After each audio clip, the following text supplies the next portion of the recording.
Hey, it's Cedric, part of the Real-Time VFX Independent Study, and I'm breaking down the Elden Ring effect for my deconstruction project as the first project this semester. I'm just going to let the effect play to get a full sense. In my head, it pretty much has three different sections going for it.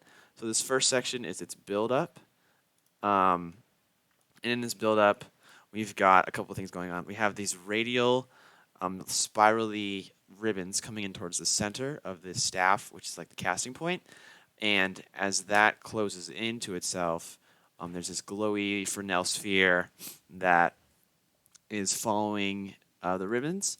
Um, and on top of that, there's a third layer of like this cosmic space dust that's kind of like it's like the opposite motion of the ribbons. As the ribbons are sucking themselves in, the ribbons are kind of, or the cosmic dust is kind of rotating itself outwardly through, um, rotating outwardly from this casting point.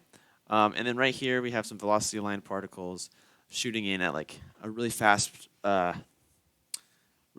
motion into the center to create this really big sense of like it's building, it's gonna be really powerful.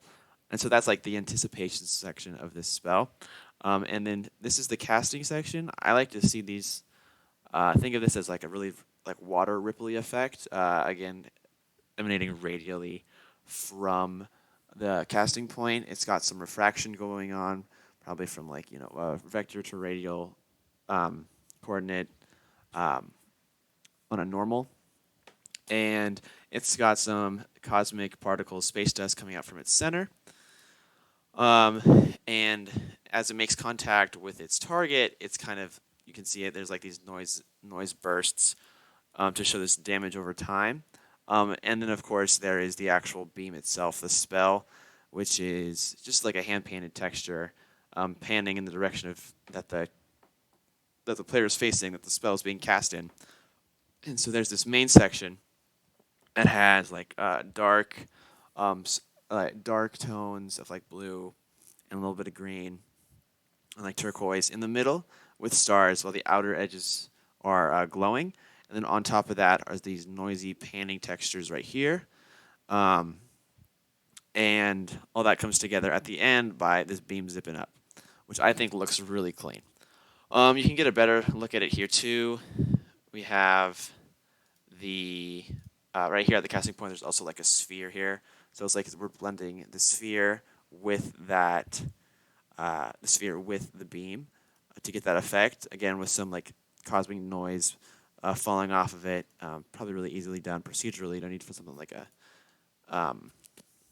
flip book or anything, and you can get a really good look at that like radial outward flow of that cosmic dust here too. Um, and yeah, it's just a super clean, super nice effect. It should be a lot of fun to nail the timing and the feeling of this, as well as being able to portray a consistent theme. That's my main goal with this spell, is to be able to show off like the timing and really nail through colors and form and shape that this is a spell being conjured from a comet, right? And so that's my breakdown. Let me know if you missed anything, but pretty excited to start it.